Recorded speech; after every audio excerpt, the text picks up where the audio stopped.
क्या पोप से यूरोप को होप है?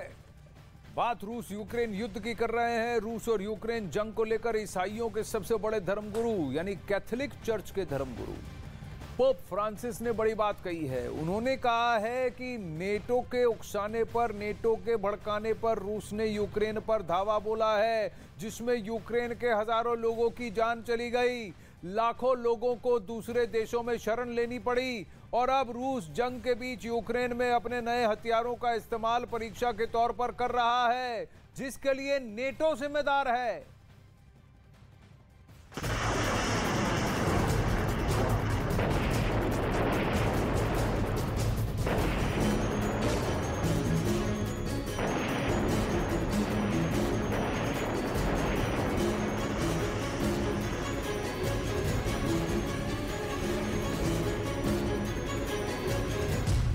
क्या नेटो ने पुतिन को युद्ध के लिए भड़काया?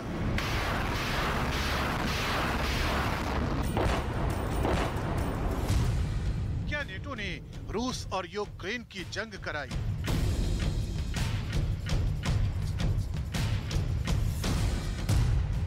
क्या नेटो है यूक्रेन की बर्बादी का गुनहगार?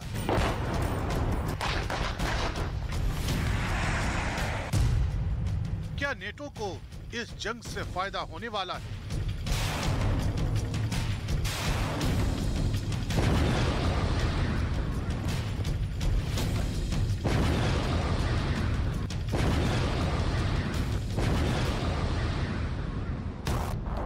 ईसाइयों के सबसे बड़े धर्मगुरु पोप फ्रांसिस ने एक इंटरव्यू में नेटो को रूस और यूक्रेन के बीच जारी जंग के लिए जिम्मेदार ठहराया है।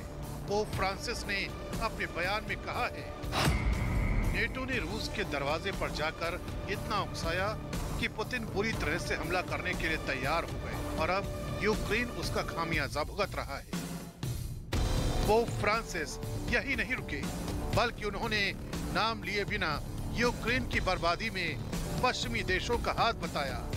उन्होंने कहा, ऐसा लगता है कि यूक्रेन में वो लोग और लोग थे जिन्होंने संघर्ष पैदा किया, लेकिन हमें युद्ध रोकने के लिए हर संभव प्रयास करना चाहिए। लेकिन सवाल यह है कि आखिर पोप फ्रांसिस ने नेटो पर इतना बड़ा आरोप क्यों लगाया? पोप फ्रांसिस के मुताबिक पूरा मामला हथियारों की खरीद फरोख्त का है, जिसमें यूक्रेन जैसा छोटा सा देश तो सिर्फ मोहरे के तौर पर इस्तेमाल हो रहा है और वहां जान और माल का नुकसान हो रहा है। 24 फरवरी को यूक्रेन पर हमले के बाद लगातार अमेरिका से यूक्रेन को सैन्य मदद मिल रही है। ब्रिटेन से यूक्रेन को हथियार भेजे जा रहे हैं। ऑस्ट्रेलिया से भी बख्तरबंद गाड़ियां यूक्रेन भेजी गई हैं। पोलैंड और अन्य यूरोपीय देशों से भी यूक्रेन को सैन्य मदद भेजी जा रही है। यूक्रेन को हथियारों की सप्लाई से पुतिन भड़के हुए हैं और उनकी सेना यूक्रेन में नए हथियारों का इस्तेमाल कर रही है।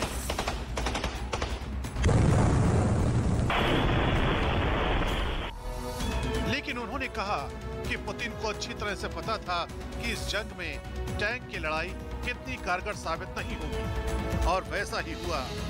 यूक्रेन में रूस के हजारों टैंक ध्वस्त हो चुके हैं।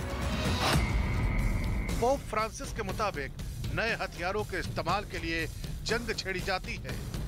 रूस ने भी यूक्रेन का इस्तेमाल नए हथियारों के परीक्षण के तौर पर किया है। पोप फ्रांसिस ने तीसरे विश्व युद्ध को लेकर भी बात की। उन्होंने कहा, तीसरा विश्व युद्ध कब लड़ा जाएगा ये अब कोई सवाल नहीं रहा, क्योंकि ये पहले से ही लड़ा जा रहा है, मगर टुकड़ों में। यूक्रेन भी उसी तीसरे विश्व युद्ध का हिस्सा है। लेकिन बात साफ है कि हर जंग के पीछे अंतर्राष्ट्रीय मकसद छिपा होता है।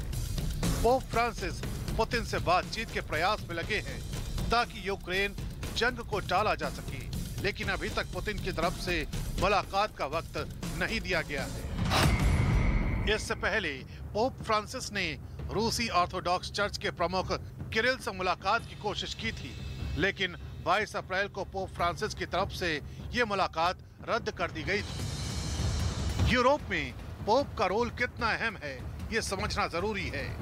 16वीं शताब्दी से पहले पूरे यूरोप में पोप का शासन था। इसलिए धार्मिक कर्मों के अलावा पोप विवादों को शांति से सुलझाने के प्रयासों में लगे रहे हैं। पोप फ्रांसिस पुतिन से मुलाकात के लिए मॉस्को जाने की बात कह चुके हैं। सवाल है, क्या पुतिन पोप से मिलने का वक्त देंगे? क्या अमेरिका समेत नेटो देशों पर पोप की युद्ध विराम की अपील का असर होगा या नहीं, ये आने वाला वक्त बताएगा। फिलहाल यूक्रेन में रूसी सेना के हमले जारी हैं, जिसमें बेकसूर लोगों की जानें जा रही हैं।